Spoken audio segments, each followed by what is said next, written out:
Yeah, oh, hi bro. I just like, can I greet my wife? Oh, kasi hindi ko alam kung anong oras siya manunood. Nasa abroad siya ngayon eh. Niwan niya ako. Pero maganda yung araw na umalis siya kasi umalis siya June 12, Independence Day.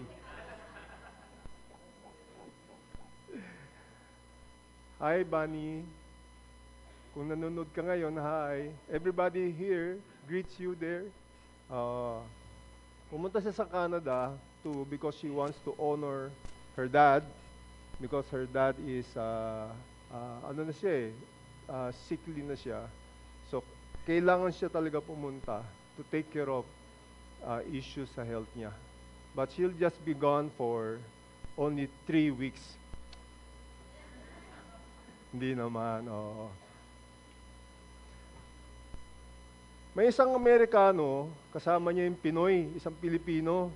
Yung Pilipino, yung time noon, no pa.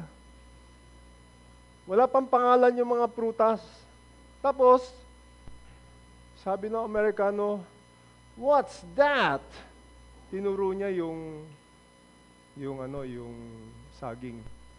Pero hindi nila alam pa anong pangalan nun. Sabi ng Pinoy, "I don't know, hindi ko alam." Sabi ng Amerikano, "Whatever it is, it must be saging." Nagets nyo? Kasi nga nakalaylay, di ba? Oh, it must be saging. Oh, sabi ng Pinoy, uy, saging daw tawag doon. Ayun, oo. So minsan, ang ibang bansa, ibang lahi ang nagbibigay ng pangalan. Ito namang kabaliktaran. Ano ba ang tanglaw ng bahay? Di ba ina? Oo. Anong tawag natin sa tatay? Haligi. Ano yung haligi sa English? Pillar or pader, pwede, di ba? Kaya nga tawag natin doon Father's Day. Di ba? Kasi para doon sa haligi. O sa pilar. Okay ba yan, bro? Yan, o. Impromptu lang yung impromptu. Okay. So today, pag-uusapan, ang topic ko is Colossians chapter 2. But before we go to chapter 2, it's important for us to understand ano yung pinag-usapan sa chapter 1 because connected siya. Because Paul was preparing a message and the core of the message, the principles, sinulat niya sa chapter 2. So therefore, for you to understand what's written in chapter 2 and for you to understand what is his message for us today, we have to go back to chapter 1. Yung essence lang. Ayan, okay.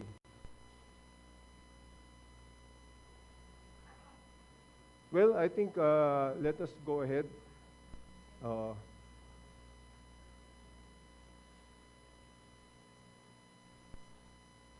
Our topic for today is Jesus is,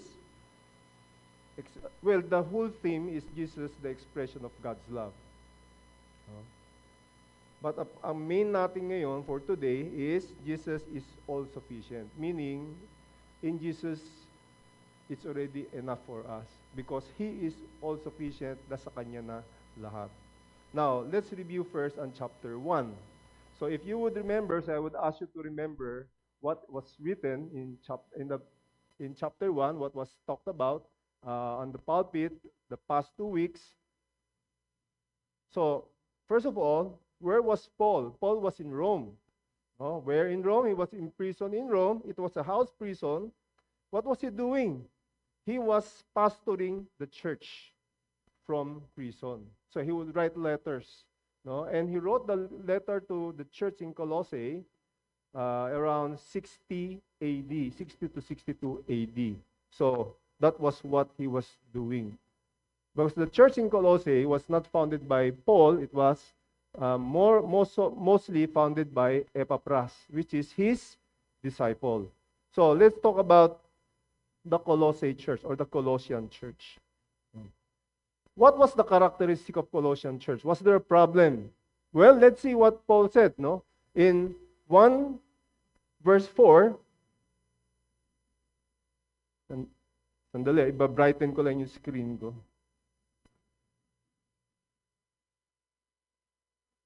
Yun, hirap na hirap ako, hindi pala brighten siya. Ayun, maliwanag na. Okay, in 1 verse 4, Paul said, "Since we have heard of your faith in Jesus Christ and the love that you have for all the saints." So that means that the church in Colossae was full of faith.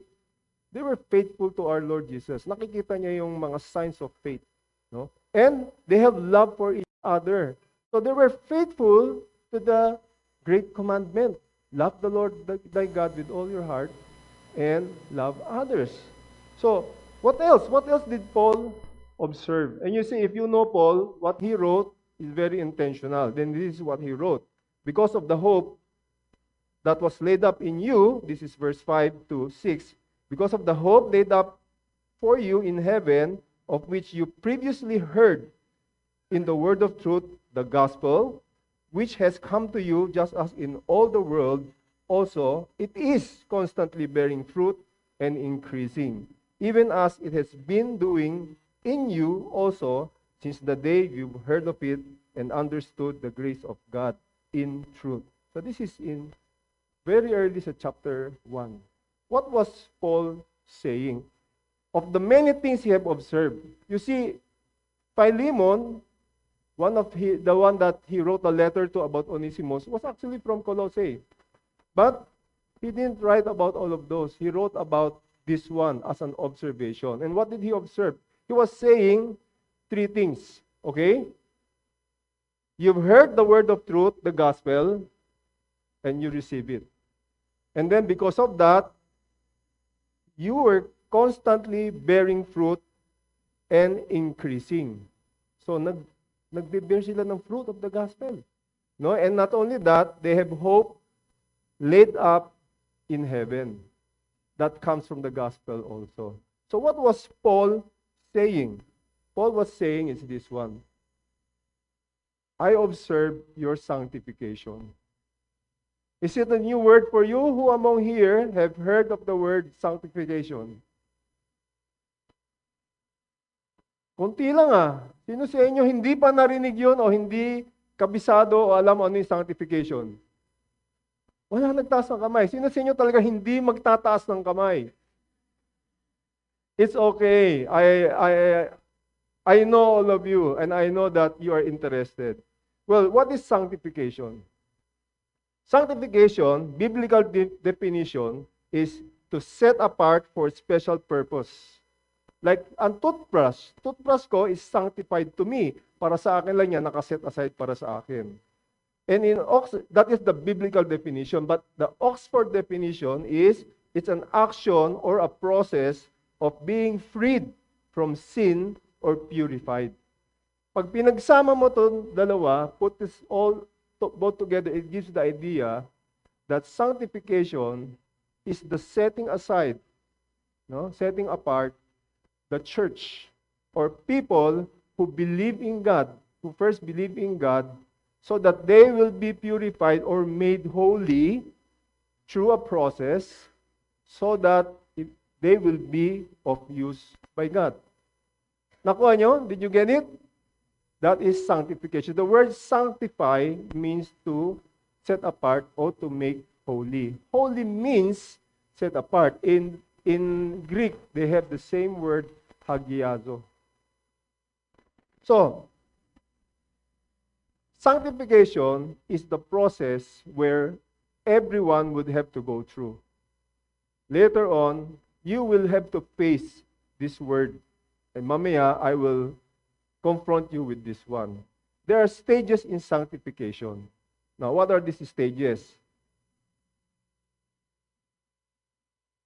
Before sanctification, you were alienated and hostile in mind. So before you got to know Jesus, before you surrendered your life to Jesus, there was no change yet in you. You were alien. Alienated, hiwalay. Hostile in your mind and even in your deeds. But then, when you got to know, you heard the good news, and then you say, I need that. I want to be saved by Jesus. And you surrendered your life to Him genuinely. What happened? Upon your salvation, the first, can you move the slide, bro? The first thing that would happen is you would have positional sanctification. So I'd like to show you that. Can you move? Go ahead. Sige pa, sige pa. Sige pa. Go. Go. One more. Yan. So the first, thank you, bro. The first thing that you would have is positional sanctification. Meaning, by position, you are set apart by the Lord. It's like a student entering a school. Pagpasok niya, in-enroll mo siya, he is now a student even if he is not yet going to class. He has not yet learned anything. It's just the enrollment day. And what happens? He will spend how many years in school? Di ba? And at the end of that one, he would graduate a wiser person. The same way with sanctification. The first part is positional. Meaning, God has decided, I'm going to transform this person because this person surrendered himself to me. And I want everyone that is given to me to be transformed. The second one is progressive sanctification, meaning now you're slowly being transformed, moment by moment, event by event, one truth at a time, one action at a time, one thought at a time. At this moment, at this point, when you first got to know the Lord, you were so eager. You're so eager to serve the Lord. And then you say, Lord, I love you. I want to serve you. And then you join all the ministries. And you're so happy. Maski na wala ka ng kinakain, nag-a-arrange ka pa ng table dito. No? Nag-a-arrange ka ng chair and everything. Maski na walang pumapansin sa'yo, you're so happy because you are on fire with the Lord. That is what happens to a person. And then, slowly, you know what? Your attitude towards sin changes. And you say, slowly but surely, one sin at a time, I'm starting to hate my sins. Ayoko na to. Ayoko na yan. I used to do this. I don't want to do that anymore. And then, when you hear the word of God and the power of God dwells in you, you now start to slay the sins. And one sin at a time, you start doing them less and less. You're not the slave to sin anymore. And at that moment, you are progressively being sanctified. Unti-unting nagbabago ka. Sometimes, there's some things na you won't expect. Sometimes it's in the mind first. The mindset, the philosophy that you have. Eventually, it goes to the action. That is progressive sanctification. And when will it stop? It will stop the day we die. That's why God extends our life. Why would God take your life immediately? He wants to sanctify us. So God will really let us first stay here in this world to change our character, to mold our mind, so that when we enter heaven, we will now have the glorification. Meaning na-achieve na natin yung gusto natin. Now, no more to sin. I am free from sin. And in glorification, there is no term that we can put to describe it. That's why we call it glorification. We're just saying it's glorious, but we do not know what it is. We just know it's glorious. Yan siya. And in glorification, you are free from the presence of sin. So in positional sanctification, you are freed from the penalty of sin, death, because you have been transferred from darkness to the kingdom of His Son. In progressive sanctification, you are freed, slowly, progressively being free from the bondage or the power of sin in your life. And at the end of your day, the last day when you close your eye and you wake up, you have now a glorified body. The sin nature is no more. And at that moment, you are free from the presence of sin, and you are directly at the presence of our Heavenly Father. And all of this is the work of the Father through Jesus Christ. So, Paul knew this is a very important thing to watch out for any believer. Why?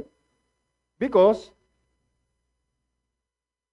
sanctification is the next important thing that should happen to us. How is your sanctification? Where was the Colossian church? Was it in stage 1? Stage 2? Of course, it's not stage 3 because they were still on earth. It was in stage 2. And they were doing great. You see, they started well. They have faith in Jesus. They have love for the brethren. Paul has nothing to say about their character. And they're growing. They're growing in good works. Kamusta kayo? Sanctification nyo. Have you reached a level that you hate sin? You see, in progressive glorification, one of the most important things that develops in you, because you start hating sin in your life, you start hating sin in general, as a whole, this world will not be beautiful anymore to you. You don't want this world anymore. And you will tell yourself, I wish that I could go home. I feel that way. But I know I have a job still here to do. My job, like Paul, is to teach you this important thing. Christ in you, the hope of glory. In progressive sanctification, you should develop that hope that someday, I will reach that glorious state that I am free of sin because I hate sin, because our Lord Jesus died for sin. And I know that I will only be able to attain that because of our Lord Jesus Christ. And as a pastor, as one who leads a church, as a father, as a D group leader, what is your role? Your role is to present everyone complete. Or another word is mature in Christ. Because that's what it means. To walk in Christ is to be mature in Christ. How are you doing, mga D group leaders? Mga fathers? Mga owners ng company? These are the people God has given to you. That is what you should be doing. Did you embrace the same mission? You should. Because that is part of your sanctification.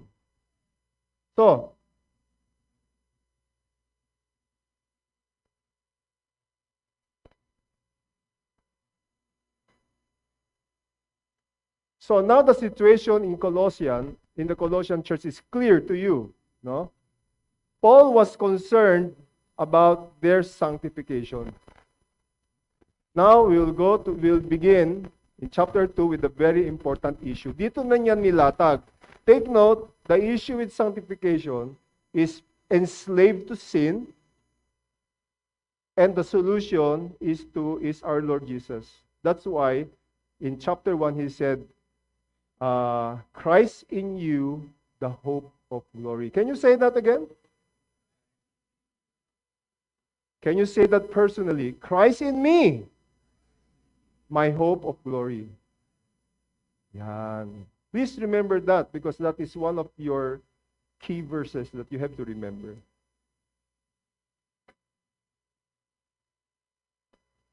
So, verse 1, Paul said, I want you to know how great a struggle I have on your behalf, and to those who are in Laodicea, and all those who have not personally seen my face. What is Paul doing?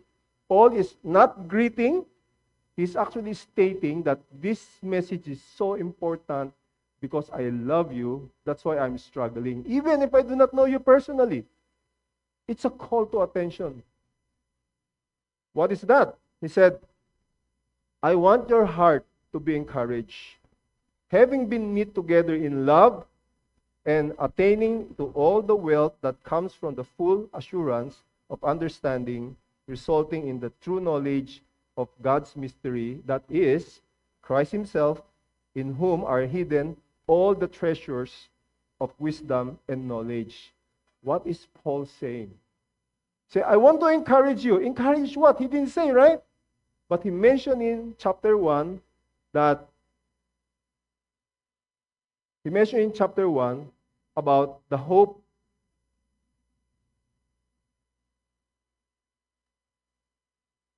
Yan. Did you see it?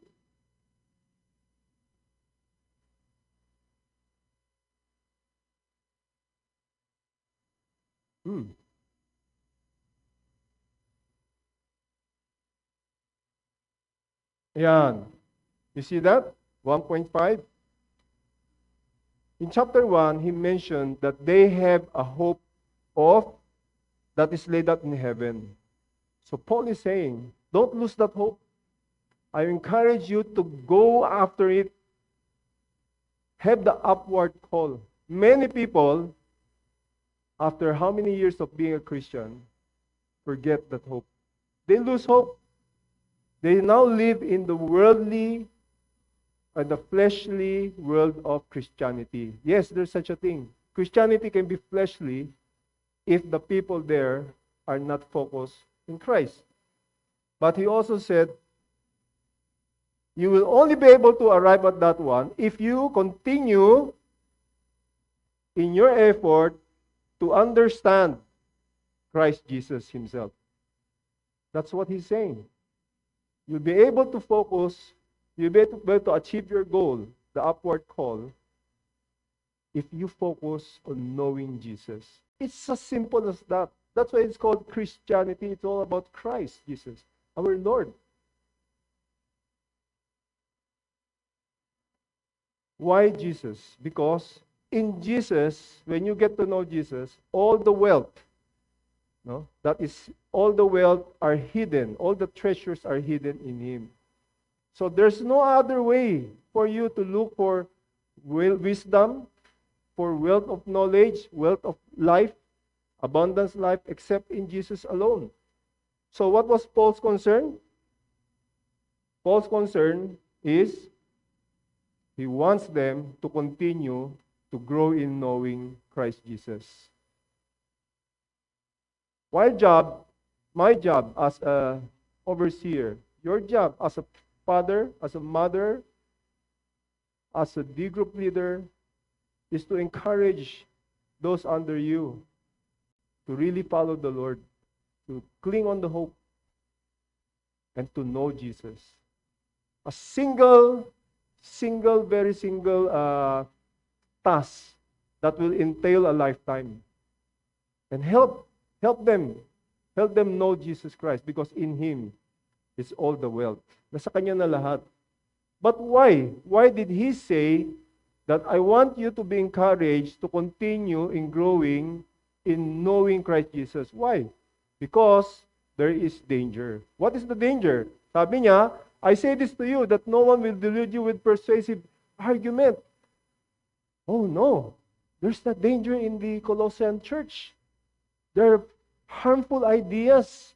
There are people who seek to harm. Maybe in good faith, they don't know what they're representing, but it's good that Paul knew that there were dangers lurking around the church. And in this church, it's possible also, because we ourselves have seen that in CCF. Not here, but in CCF Maine, that there are certain people who would go around and say, yeah, it's good for you to know Jesus, but you need also to go through this deliverance.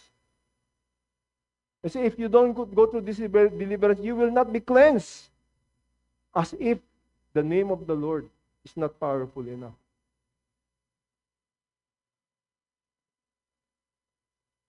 So what did Paul say? Even though I'm absent in the body, nevertheless, I'm with you in spirit, rejoicing to see your good discipline and the stability of your faith in Christ Jesus. What is Paul saying? After saying there's danger, he said that I would like to see you and I'll be happy to see you have good discipline. And I'll also be happy to see you. Another thing is stability of your faith in Christ Jesus. These two phrases in the original Greek is actually borrowed from a military term, meaning discipline and stability of your faith. Now, for you to understand that, this is what it looks like. It's like a herd of carabaos. When there's danger, did you see the lion? Yan. And the carabao would form, pack each other, back to back, protecting the herd. And they were disciplined. No one would go out. If you notice, you see, sabi niya, nandun pa ba? Nandun pa ba? Sabi ng isa, oo. Sabi ng isa, oo nga. Carabao eh. That is what Paul is saying. Say, church, you have to band together. You have to be strong. You have to help each other. Protect each other. Form a formation. For us, the present day, it's called small groups. You see, the small group is the environment for growth. Not only growth, for protection. You have to be in a small group. Or else, you can be fooled. You can be in danger.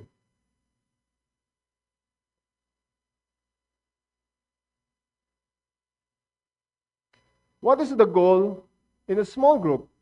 The goal of a small group is this one. As you receive Christ Jesus the Lord, walk in Him. So the goal in a small group is to actually teach everyone not just who Jesus is, not just what He has done, not just who we are, but to walk in Him. When you say walk in Him, what does it mean? So, this is what it means. Having been firmly rooted and being, can you read?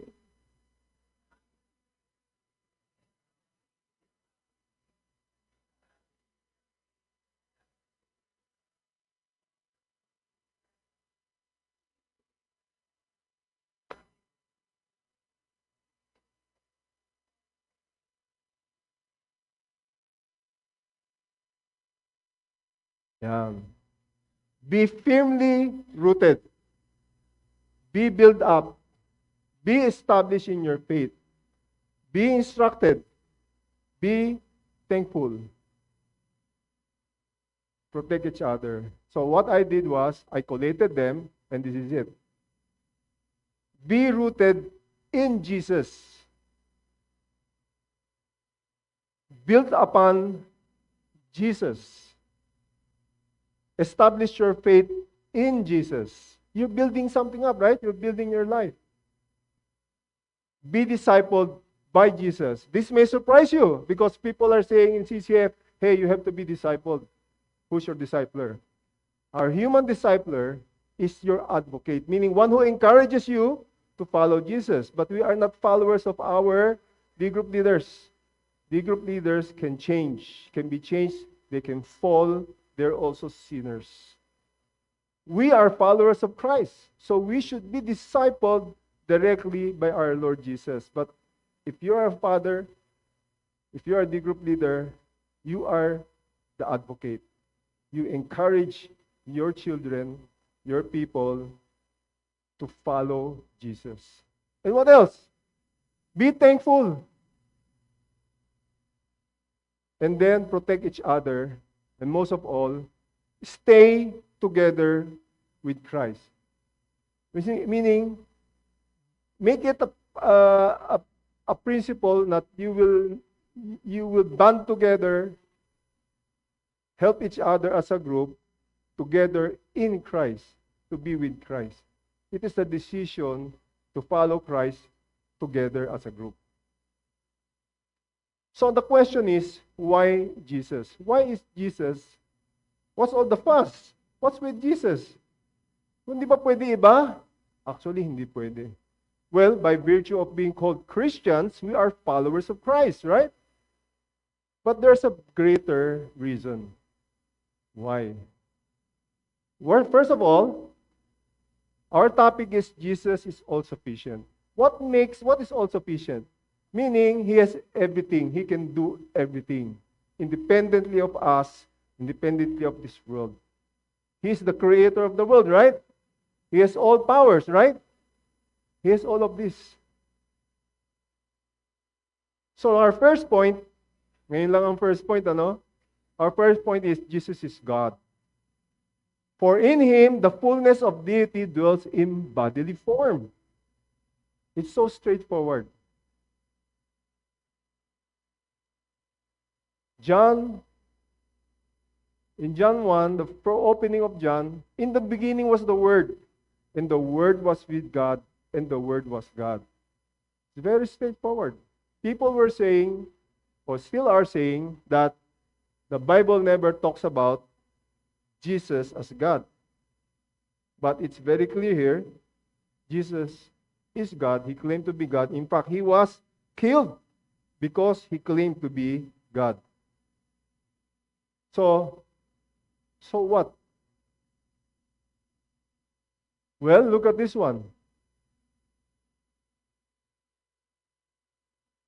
And can you read for me? I'm trying to preserve my voice.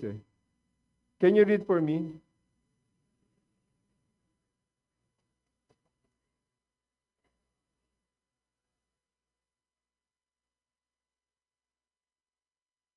What is he saying? Jesus is also not man, because some people are saying that Jesus is just a man, or he's an angel. But if you see, the angels are asked to worship him. The fact that he is worshipped means he is God. And the angels worship him. Angels are higher than man. That means that Jesus is not also man. He's not an angel. He is God. So, when the fullness, how did Paul state it? He said, "For in him the fullness of deity dwells in bodily form." He intentionally mentioned that phrase, in bodily form. Why? He wants to conjure up this mindset, this idea. For God so loved the world that he gave his only begotten Son, that whoever believes in him should not perish but have eternal life. What is Paul trying to convey? Paul is saying, God loves you so much that he sent his Son to you. He sent his representative, who is also God. He sent God to us because of his love. Why? Why did God send a God-sized solution to a problem here on earth? I thought that he was bigger than everything else in the world. Yes, he is. You see, the problem is sin. So what? Sin is just sin. I mean, God can take care of sin so easily. Why does he need to send Jesus? It's a God-sized solution. It's like killing a mosquito with a pison. Can you imagine? Overkill yun, di ba? Patay yung mosquito, but isn't that too much? Why do it? Well, you'll be surprised why. First of all, sin has three components. Did you know that? Well, not exactly three components. It is three facets, is the right word.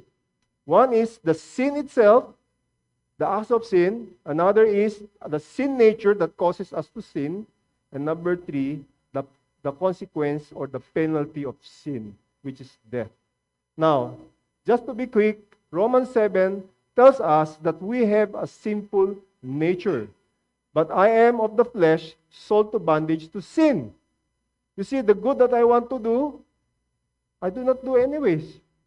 And the bad that I do not want to do, I do it. So it's really sin in me. The very evil that I do not want, I do it. So, everyone is infected with, can you say this one? No, you say it as S-I-N. Can you say it? I am S-I-N positive. Yes, that means you have a sinful nature. Everybody knows that, right? Who went to school to learn to lie? No one. But it comes naturally, right? Who went to school to, to learn to steal? None. But it comes naturally. Another thing, how about the sin that we committed? The Bible tells us, for all have sinned and fall short of the glory of God. We are all sinners. And the last one, about the facets of sin, for the wages of sin is death. What does it mean? Because you have sinned, you are dead. In Tagalog, patay kang bata ka. That's true. Before I got to know Christ, I've always wondered where I will go if I die. I hope that I will not go to hell. But the fact that I am thinking of that, it means that I know I am not sinner. And I know I'm accountable. But I do not know exactly what the penalty is. But when somebody shared the gospel to me, I knew it was correct. And I knew that Jesus needs to be in my life. So this is the three facets of sin. Now, the problem is God loves us. He cannot just let go. God cannot say, oh, hayaan mo na yan. I'll just recreate man. But God said, no. I want to save man because I love them. Because He is a God-sized solution. Therefore, His love is how big? God-sized, the right response. God-sized. And so, He said, for God so loved the world that He gave His only begotten Son. Now, can you feel the magnitude of this verse? He gave His Son. But the world is just one of the billions of worlds in this galaxy. So what's another one? But no. Because there are people in this world, and God loves everyone in this world. God wants us to have eternal life. But how? How does He solve the problem of sin?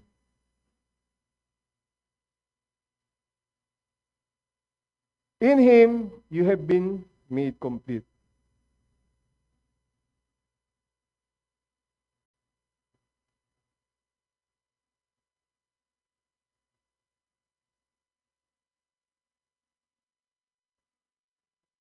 Okay. Well, point number 2 is Jesus completes us. What does the word complete mean? The word complete means everything we need. Remember, the issue is what? Sanctification, right? Not everyday thing. So when you say Jesus completes us, He's talking about the sanctification process. So, everything that we need to be sanctified, to reach that point that we are in heaven glorified, our Lord Jesus already did it. That's why He said, in you, in Jesus, we are complete. Or the way we say it, Jesus completes us. You see, in Him, you have been made complete. And He is the head over all authority. We have no power to deal with sin. And we did not ask Jesus to come down. But He did it because He knew we need it. And praise God that He did. Praise for His love. So, how did He do it? 1 Peter 3:18, can you all read?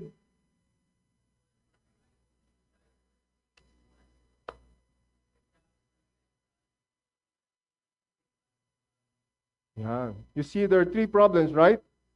Sin nature, the actual acts of sin, and the penalty of sin, the decree that was against us, in one single act. But it was a God-sized act. What did He do? He solved the problem. He died on the cross. He shed His blood.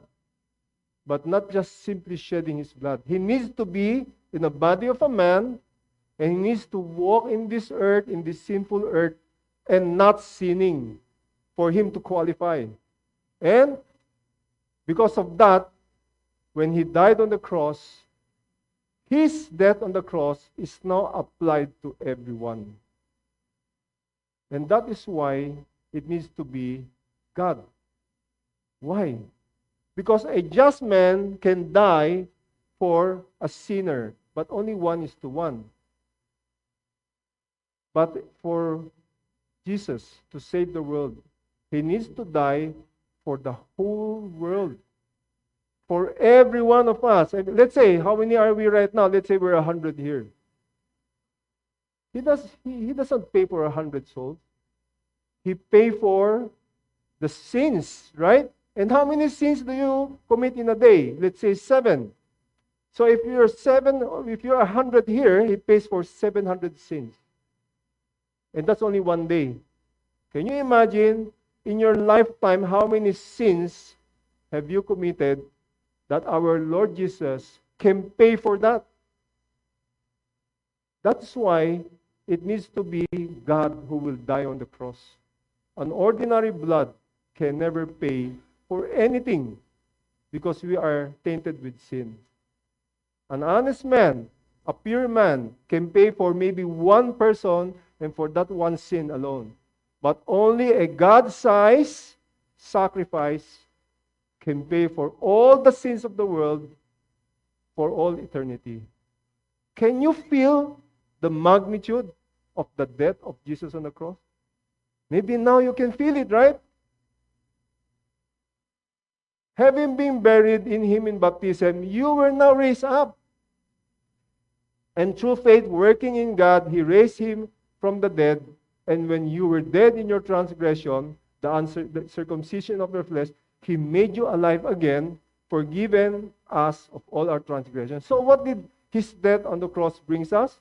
He made us alive again. He joined us with Him, made us alive, and forgiven all our transgression. Tapos agad ang laban. And what else? He canceled out the certificate of the debt, having disarmed all the rulers and authority. This means, having disarmed all the rulers and authorities, that means that the rulers of this world and the authority of this world has no more power over you.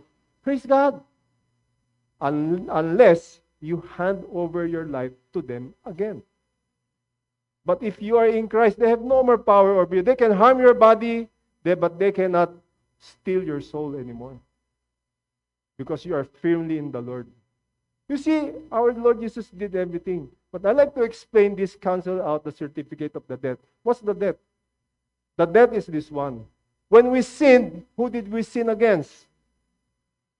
Father, against God. Right? So what did He do? Wages of sin is death. He needs to pay. We need to pay death. Now, you say, babayaran ko yung kasalanan ko. Okay, kailan mamatay ka na. What happens when God kills you? You go to hell. Because you died a sinner. Yun nga ang ayaw ni Lord eh. So, ang sabi ni Lord, I cannot do away with the law because that is connected to my holiness. This is God talking. So, because God is holy, sin cannot be in front of Him. That's why you have to hate sin, especially when you're saved by the Lord. You have to hate sin. Now, because sin cannot be in front of Him, pag sabi ni Lord, maybe for this once, let us forgive everyone. You know who will laugh? Who will step in? Satan will step in and say, ha ha ha ha ha ha. If you forgive man, you have to forgive me too for rebelling against you. Because if you do not, you are unfair. You are unjust. So you see, Satan is very crafty. He used God's law, God's character against him. And who did he hurt? He hurt God by tempting us to fall. So you see, Satan is very wise, but praise God. Our God has a God-sized wisdom. So what did God do? Okay. You thought na naisahan mo kami? No. Just watch. So He sent Jesus to die on the cross to pay for all the sin. All the debts are canceled for all who surrenders his life to Jesus. Not just because our Lord Jesus died on the cross, it means that our sins are forgiven. No. When Jesus died on the cross, the debt was paid. But we still owe. But we now owe Jesus. Do you get it? You owe Jesus. That's why when He comes back, and He doesn't find you on His list of followers, patay kang bata ka na naman. You don't want that. If you are not yet a follower of Jesus, today is a good time to do something about it. Point number 3. Point number 1 is, Jesus is God. Point number 2 is, Jesus completes us. And point number 3, Jesus gives us true freedom. In Him you were also circumcised with the circumcision made without hands, the removal of the body of flesh by the circumcision of Christ. What does it mean? What is He saying? It's not the physical circumcision. It is the spiritual circumcision. Meaning, in physical circumcision, may binabawasan na flesh. In spiritual circumcision, it is the flesh, the sinful nature that is taken away. It's not taken away, but it is separated from us. Hiniwalay na ni Lord. That frees us. That gives us the freedom. Freedom from what? From the bondage of sin. From the power of sin. So when you say being free, true freedom doesn't mean you are free from sin. You are not freed from sin. You are still a sinner. You still have a sinful nature. You are free from the bondage of sin, from the power of sin. Why? Because now God gives you the choice to follow Him or to disobey Him. To sin or to disobey. That's why sometimes when we say, oh, I pray to receive Jesus, sometimes that's not the faith. Sometimes maybe God would say, okay, if you're saying that you want to follow me, I'm going to free you. I'm going to see what will you do with your choice. And in that choice that you make, if you still continue to live in the sins that you love, you think God will say, oh, this faith is true? No. He's just looking for a spiritual fire insurance. Ayaw lang niya masunog, pero mahal niya yung sin. Remember, the issue is what? Sin. Yun ang inaayos dito. So we have to be careful. We have to check ourselves. Are you really in the Lord? Do you really have the faith? Because we look at faith as a moment when we express our decision to receive Jesus. But we may deceive ourselves to think that we are really putting our trust in Him. Everything. And that includes hating sin. Embracing Jesus without hating sin is not real faith. Colossians 2:12-13, he said, you were raised up with Him, and He made you alive and forgive you all our trespasses. So, when Jesus died on the cross, He now associates us with Him when we surrendered ourselves to Him. Everything that He went through will be applied to us. That's why He's called the firstborn. That's another way of expressing that word firstborn. So therefore, when He rose from the dead, we also rose from the dead. Or in our terms, we were born again. You have to be born again for you to be saved. Now, Jesus was saying, if you continue in my word, you see the term continue? If you continue my word, then you are truly disciples of mine. It's what you do after. Faith needs to be seen. Because God is outside time, we think within time and say, oh, I express my faith in Jesus. No. God is outside time. For Him, time means nothing. He looks at the action of our hearts. So He is saying, if you continue with my words, then you are truly disciples of mine, and you will know the truth. And the truth shall set you free. And when God frees you, you are free indeed. Only God can give you true freedom from the bondage of sin, from the presence of sin, from the power of sin, from the penalty of sin. Do you want that? Everybody wants that, right? The question is, will God give it to you? Why? Maybe you love sin more. You see, I'm reminded of the story of the scorpion and the frog, and it was flooding. And the frog can take care of himself in the flood, right? But the scorpion cannot. The scorpion will drown. So the frog was going to jump, and then tinap siya nung scorpion. Uy!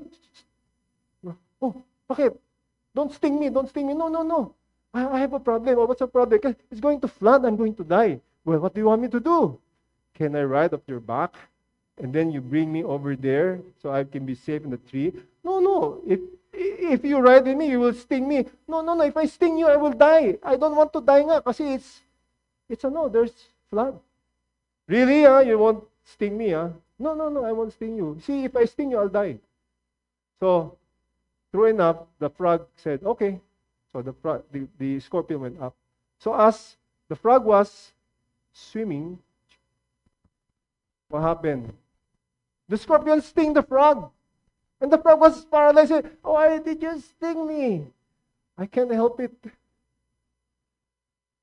You see, sometimes we are the problem. We have to first hate sin. If we do not hate sin, God will not set us free. Because who keeps us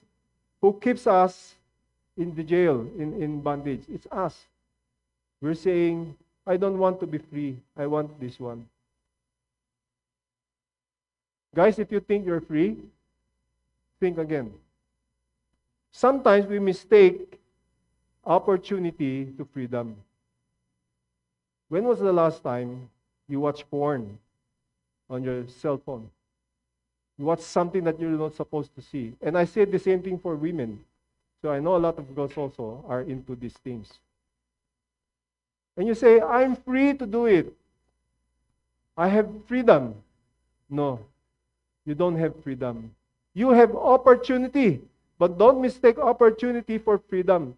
Because you knew it's going to be bad for you, but you can't stop yourself. You get it? You really need Jesus in your life. Opportunity is not freedom. True freedom comes from our Lord Jesus, but you need to follow Him and walk in Him. So this is it. This is the topic. Jesus is God. Can you read?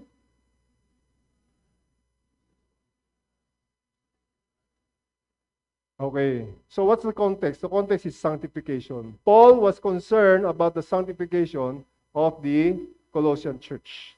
And he was saying, hey, I want to encourage you. Go on growing. Go on walking. Now, there are people, elements who wants to deceive you. Don't follow them. Why? Because you're already in Jesus. If you receive Jesus, walk in Him. And that's what Paul was saying. And he gave us wonderful advices. What did he say about small group? Small group is the place for us to grow and the place for us to be protected. Who among you here are members of a small group? Raise your hand. Who among you are not members of a small group? I encourage you to join. Makulit kami, no? Why? Because we care for you. And the first step is for you to be in an environment where you can grow. And in a small group, what do? You learn to walk in Him. And as you learn to walk in Him, you build in on Him.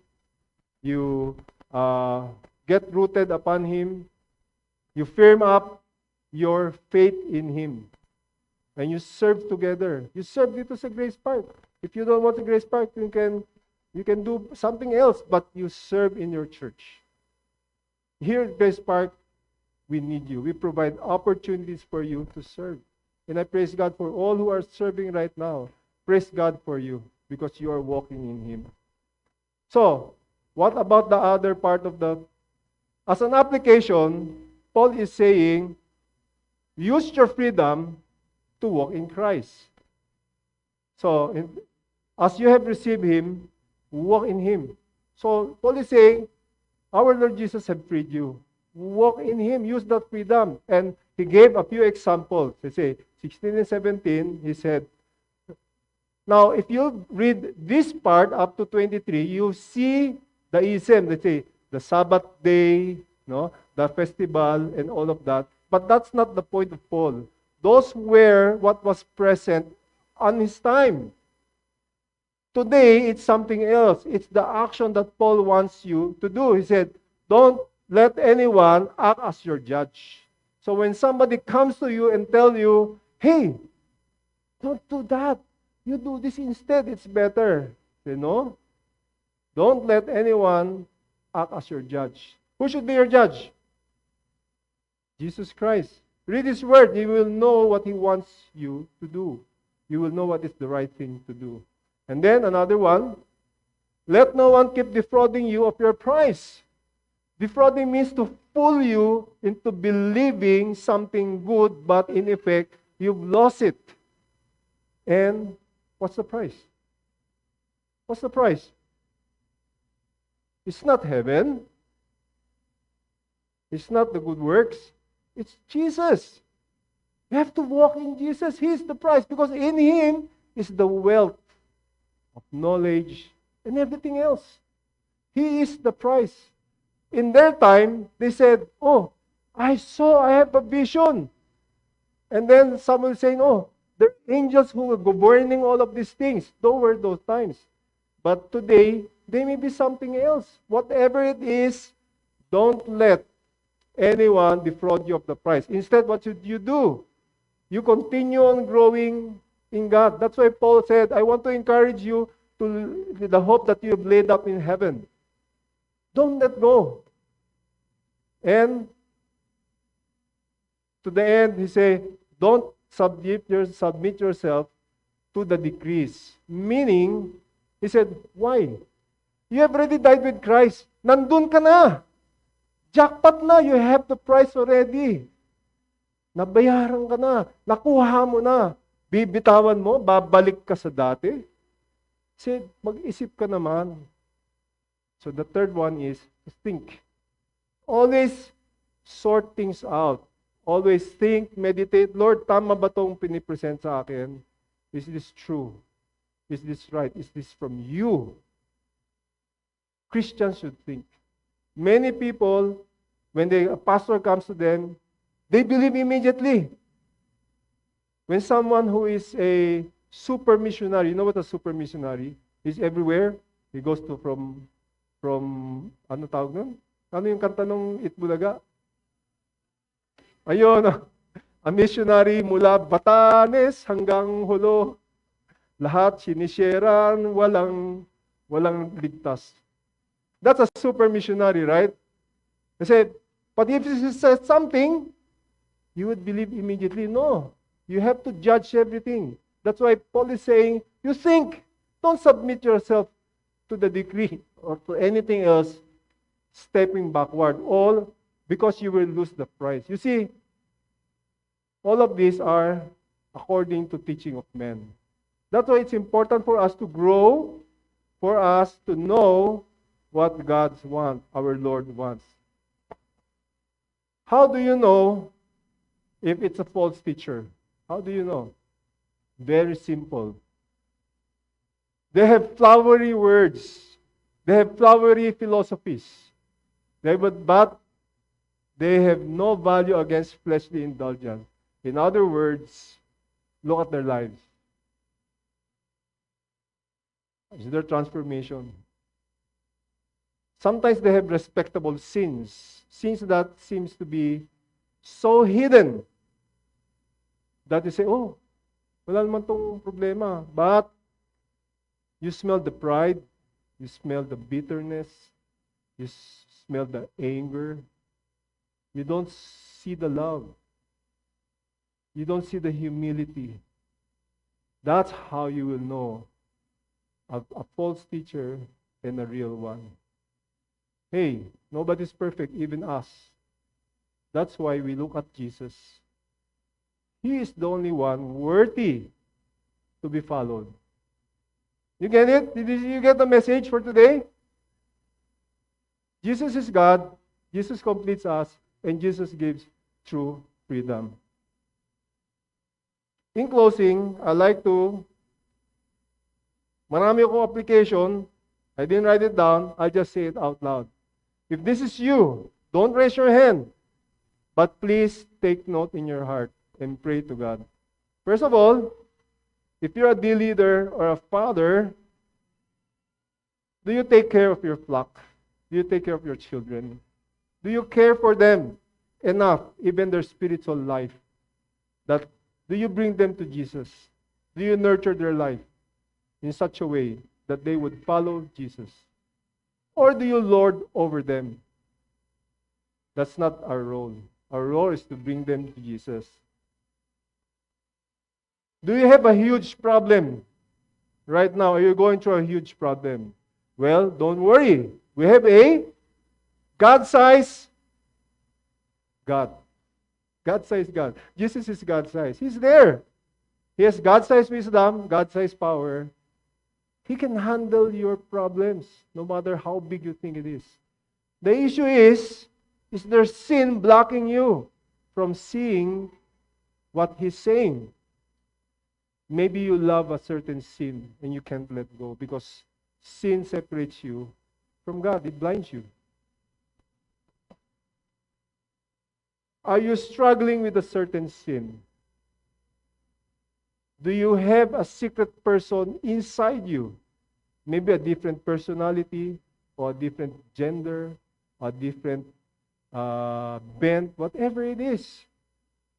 You have to come to Jesus. You have to surrender that to Jesus. Because if you love sin, you are in danger. Because you think that you're a Christian, you are not. Hate sin. And then you do your part. Reject sin, try your best, and then you ask Jesus for help. You get it? Nakuha nyo ba? Huwag nyo tataas kamay nyo, ha? Baka bigla nyo taas kamay nyo.